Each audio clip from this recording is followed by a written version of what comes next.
Well, hi, thanks for joining me here in my shop. I'm going to go what is hopefully the last step with this amp. It's all about, if you've watched the whole series, you know this is all about the output tubes and biasing them and finding something that can tolerate the extremely high B plus that's in this amplifier, a B plus that runs a little over 500 volts. So the tubes that were in it when I first started working on it were 6W6s. They cannot tolerate that level of B plus. That's just, if they can, it won't be for long. And this amp will push them right out to their limits too. So they're going to run hot. It's just not going to work well. And in fact, I burned out a 6W6 in here. A 6V6, I'm sorry, 6V6. 6W6 is another possible tube, by the way, you could put in here, but it's even less tolerant of the high B plus. And I don't think it has the internal power dissipation required to really get this amp pumping out there. So the ideal tube, well, that's an interesting question. 6L6 comes to mind. 6L6 can tolerate the high B plus. It's rated for 500 volts, and it's got large plate dissipation. Probably this amp was built with the 6L6 in mind, or in it, and somewhere down the road somebody popped in some 6V6s, and then it wasn't long before the amp almost caught fire and everything else went wrong with it. I shouldn't say everything else went wrong with it. Really nothing else is wrong with this amp except this problem with the output tubes. But 6L6s are a little hard to come by. Apparently guitar players around the world are burning them out left and right, and they just aren't that common anymore. So I have an alternate tube here to try, and here it is here. 6CA7 tubes from Russia. These ones anyway, made in Russia. The 6CA7 is almost identical to the 6L6, 6V6, 6W6. One small difference, which I'm going to show you in a moment. Here's a look at the tube. It's a big honking guy, larger than normal glass bulb on it. So these guys can take 800 volts of B plus. So the 500 that's in this set is harmless to these tubes. So from a B plus point of view, this is a really good choice. Dissipation and all that is very similar to a 6L6. So this is the guy to try. And these ones are apparently a good match right out of the box. Now I'm still planning on doing a separate cathode resistor. Here's my earlier experimental cathode resistors here. And tune the cathode current, if you like I use the word tuned, to an appropriate amount to bias these tubes properly and the like. So I got to do a little bit of looking in the book to find out about that. But first, let's just take a peek at what the difference in the pinout is. So here, if we take a look, we can see, hey, EL34, what's going on there? Well, an EL34 is the European name or number for a North American 6CA7. So here's one here. This one's actually got written right on it. EL34, made by Svetlana Electronics, also made in Russia. If you look at these tubes, they're identical, virtually identical,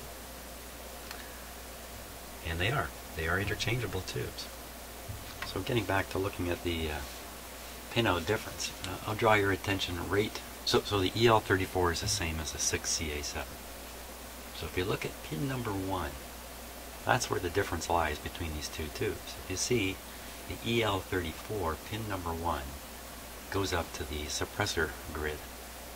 In the 6L6, pin number 1 is not connected, and the suppressor grid is connected internally to the cathode. So I just have to make that same connection on this amplifier just by putting an extra wire in at each one of these sockets to connect pin 1, phooey, just gonna, yeah, right. Okay, so pin 1, it'll be a little more complicated than I expected. Pin 1 has already got stuff hooked up to it. And the reason is it's a spare pin, and in this amp it was used as a connection point. So if I pop in a 6CA7 into this arrangement, I think I'm in big trouble right away. I'm going to have to do a whole bunch of work around here. Darn it. And I was really hoping this pin 1 was just open on the socket. Well, we'll have to give that a little bit of thought. Pin 6 is also open. Pin 6, 1, 2, 3, 4, 5. Pin 6 is here. Here it is open. So I could transfer everything over to here and just use this as a terminal. Yeah, lots of problems. So anyway, that's what I got to do in order to utilize these 6CA7 tubes and get this amp running. So I'm going to focus right away on rewiring this part of the amplifier here. Okay, so here's a closer look at the output tube sockets. And this is the pin that I need to connect over to the cathode, pin 1. But it's being used under this particular configuration as a terminal to make connections. Well, oddly enough, here's a ground terminal right here. And if you look, you can see a wire running from here to the ground terminal. Same thing up here, exactly the same thing. Same resistor, same connections. Why they bothered involving this pin, I'm not even sure. Why didn't they just make the connections right to this ground pin? Don't know. So that's what we'll do. We'll move these things off this pin and put it right on the ground pin. Then we'll connect this pin over to the cathode, which I'm not sure which one it is, but that won't be a problem to figure out, of course.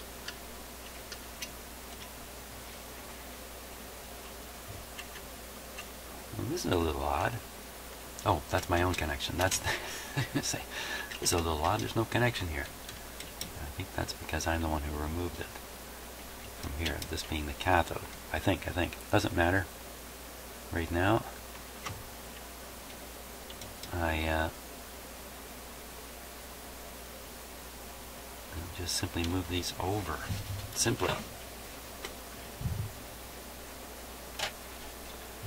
Now, I'm going to have a little bit of a wire length problem here.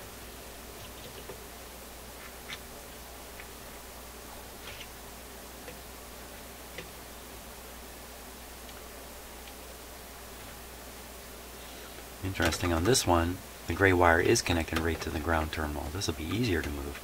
I just have to move this resistor over and cut this other wire here.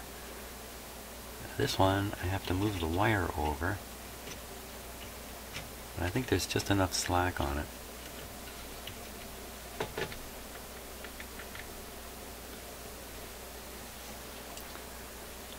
If I cut this off, it's not going to be long enough to get there, but I could replace this. 47, I think it's a 470K, I think. You just put new resistors in there. Take advantage of the longer lead length.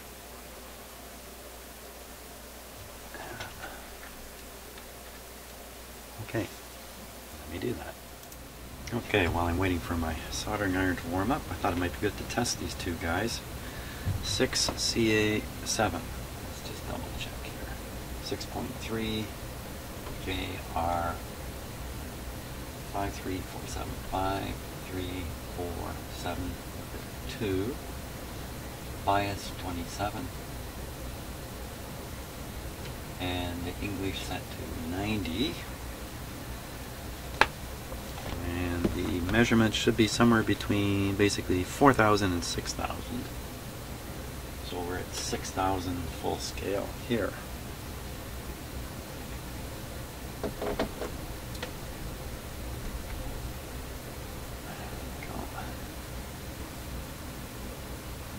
See the fuse light has come on. This guy draws a lot of current through the heater.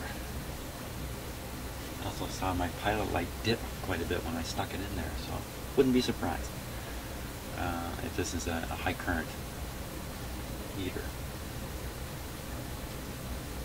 Okay, we'll check for shorts. As far as I know, these tubes are virtually new. They're not new. Okay, P4. Still warming up.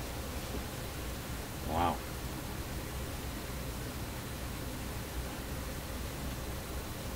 So 4,000 is here. So it's got to get up around the first O in the word good.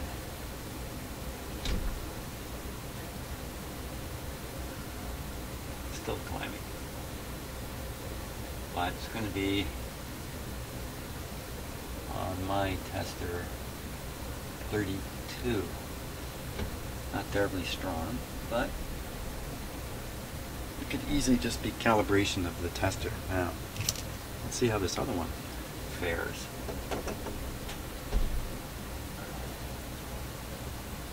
The same deal with the flash of the pilot light and the lighting up of the fuse light.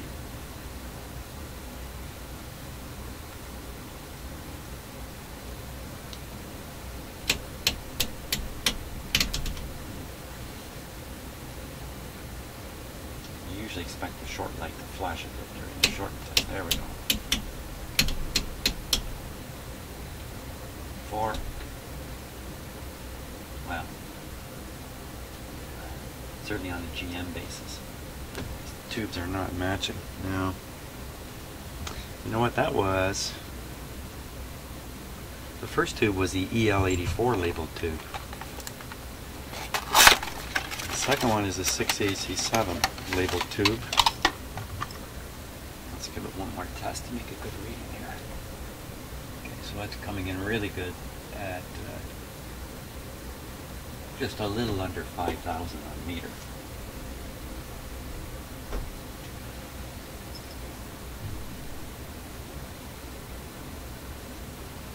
Okay.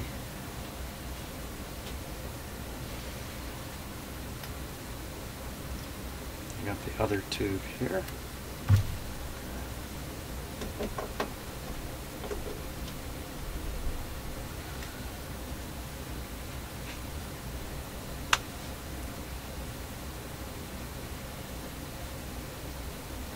Just under 5,000, eh?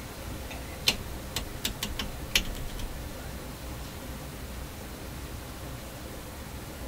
Just give it another moment here. Okay. And it's on its way up.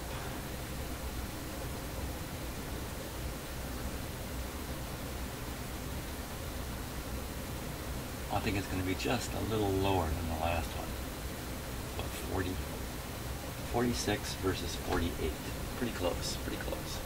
Pretty close in my book. Now, I read a real interesting paper, and thank you for the link, Mr. Reviewer, who again, as I'm sitting here, I don't know who it was, but somebody gave me a link, and you can find it under one of the videos on this amp, to a really interesting discussion about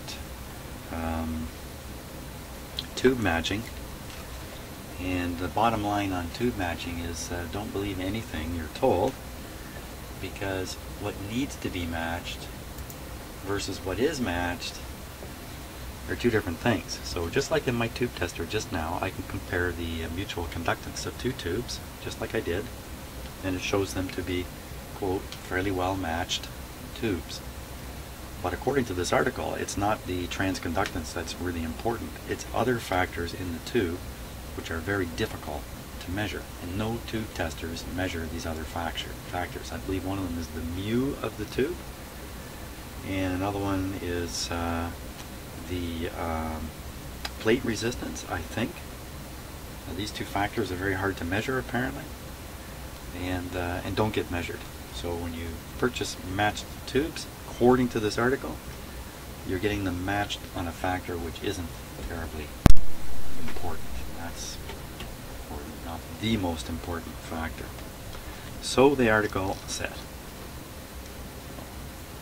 What exactly is the truth here? I don't really know. Maybe we'll discover something ourselves while I'm working on this amp. So, but at least we know the tubes are good. The EL34 not so good. I'm looking for signs of wear and usage. That would be black staining around these holes that are in the plate, or black building up on the inside of the glass. I don't see anything on the EL34. I can see a little bit of black here. Probably not very visible on camera. It's very subtle. A little wee bit of black, which means these have been used. This guy shows more black through here. A little bit of black around the holes, but fairly obvious blackening right in there. So whether these two tubes have traveled the same journey in life and happen to look a little different, or hey, maybe these were in a push-pull amp and one of them was drawing more plate current, who knows? Okay, so I'm going to get back to dealing with this situation here, and I'm going to try to desolder these, just in case I can preserve the length. I do have a couple more resistors ready to go. I'll see if I can just preserve this one, just for a little less mess here.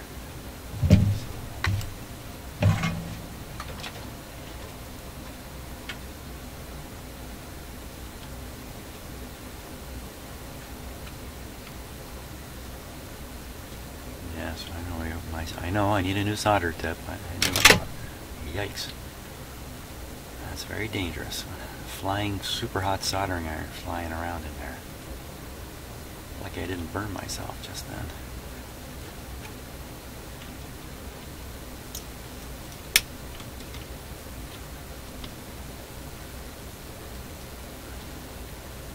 I don't know if I can get this out without kind of destroying the resistor. The lead is so short. Oh, this came off. There's next to nothing holding that there.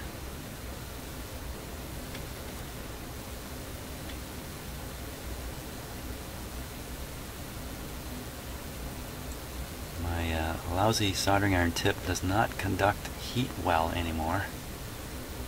So I have it temperature turned way up on it.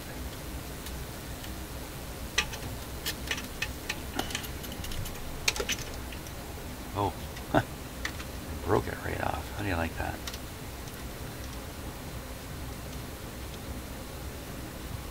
Yeah, it looks like I'm going to replace that guy there. See what happens if I try the same stunt down here. And I have to remove the resistor anyway, so I'm going to replace it.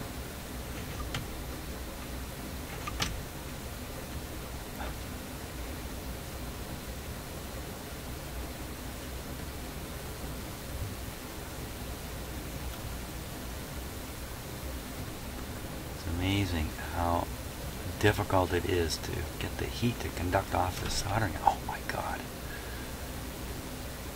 I'll stick it right in my eye one of these times here. Jeepers. You know what happens is you get a grip on a surface and then the solder that you've gripped on melts and the soldering iron goes flying.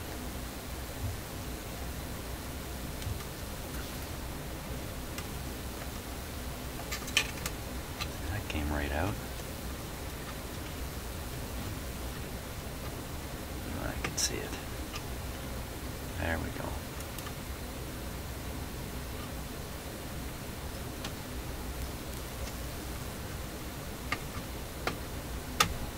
Okay, got one.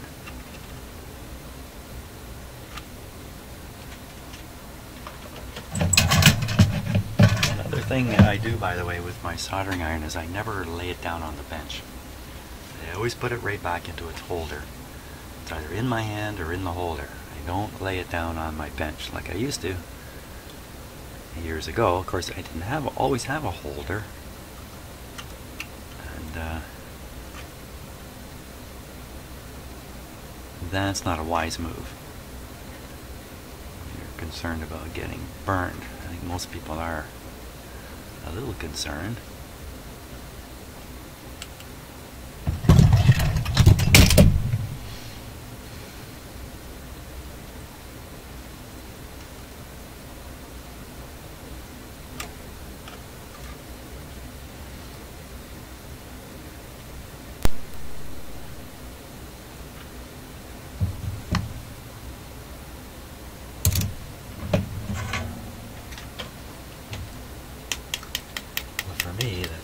soldering iron that most concerns me is being embarrassed to show it on camera here. I have to go to the soldering iron store.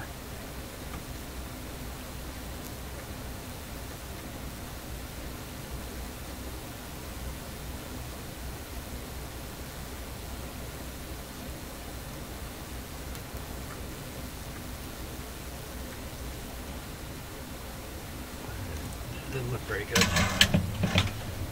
to me.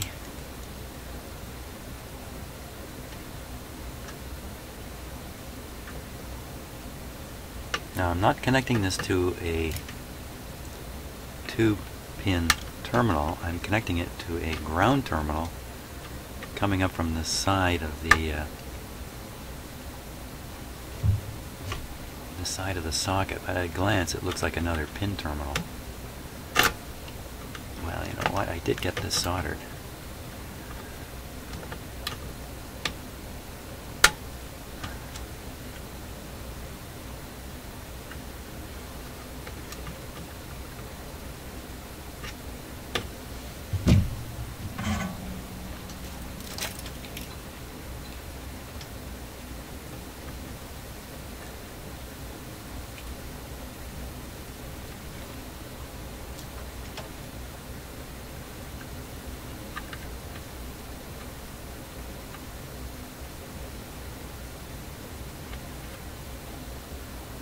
Terrible.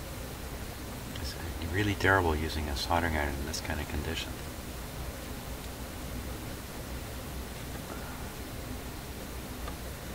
Yeah, I wonder if I have a tip I can transfer. Another soldering iron. I have quite a few soldering irons. 7 or 8. Irons and guns and some kind of antique ones that I've grabbed over the years I would never actually use. I prefer to use these ones here in terrible shape. Okay.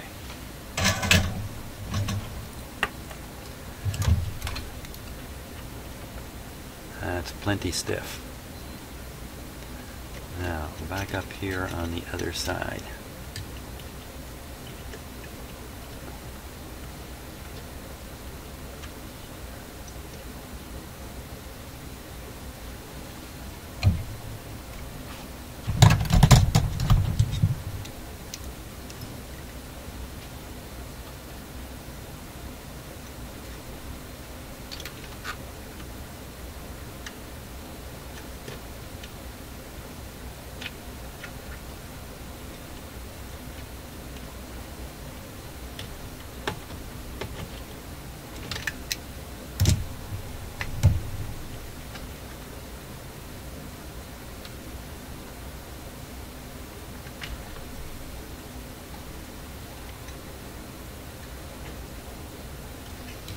Now everything is just a little too short.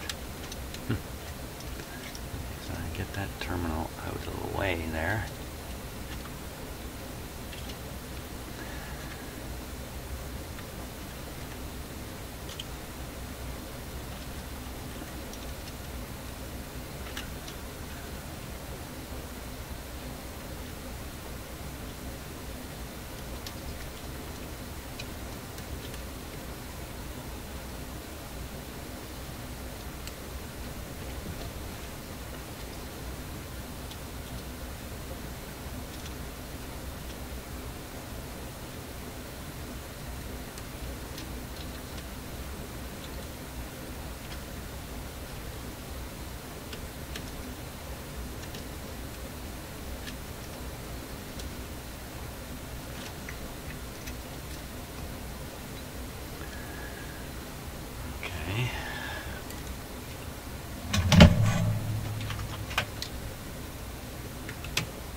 this side.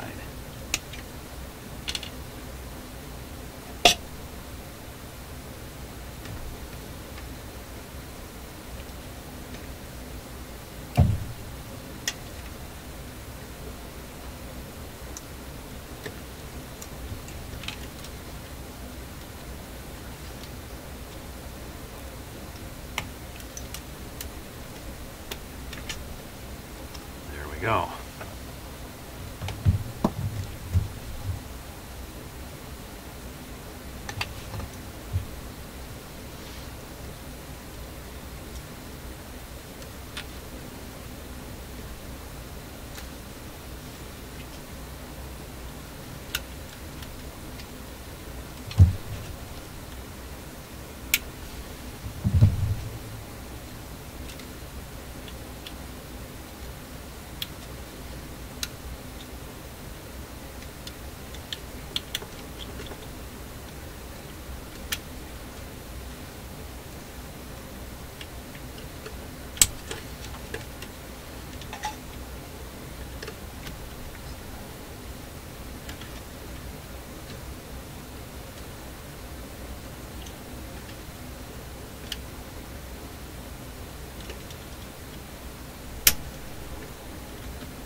Having a little trouble seeing everything here.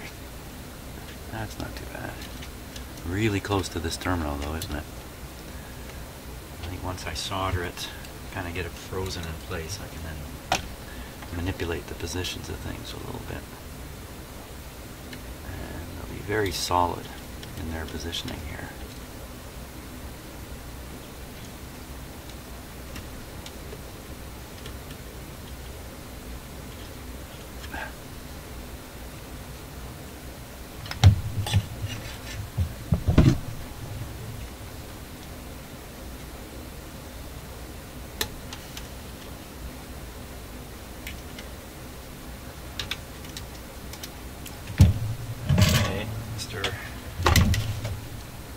Soldering iron of shame.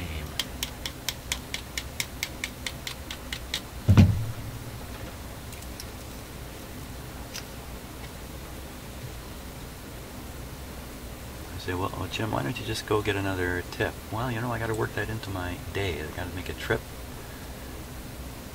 I got to find out where you can get them too. I got to make a trip there, wherever that is.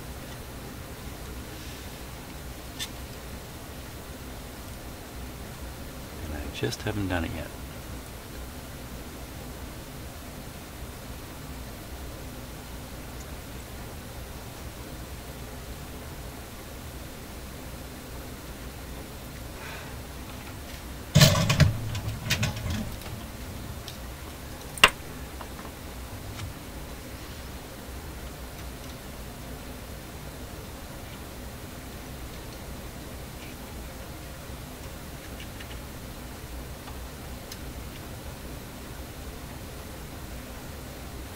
Pulling up the wire insulation here.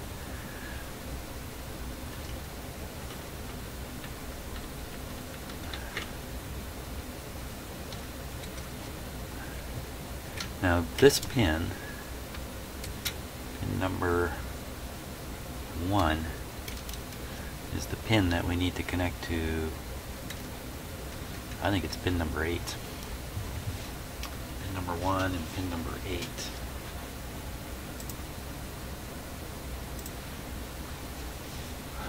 So that's right. Pin number 1 gets connected over to pin number 8. And we've turned the socket into something that can take an EL34 or a 6CA7. So that's awfully easy to do. I can actually bend this terminal away from here down towards this one.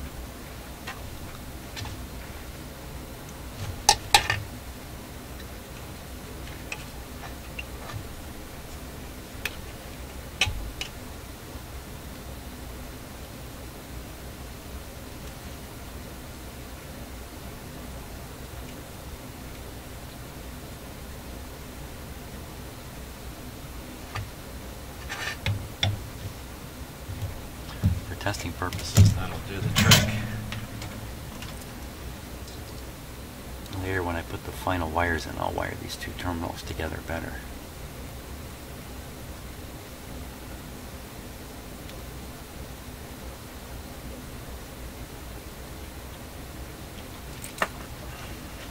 Okay, it's very hard to see. Yep, that's got it together.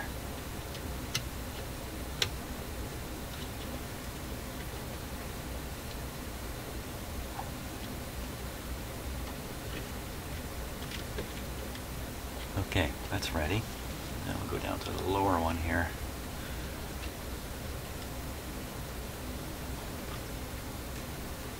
I don't have the same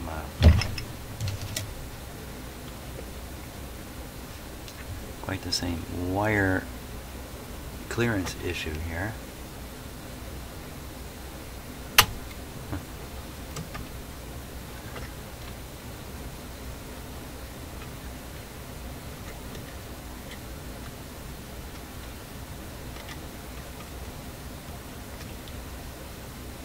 These pins are made to not make contact.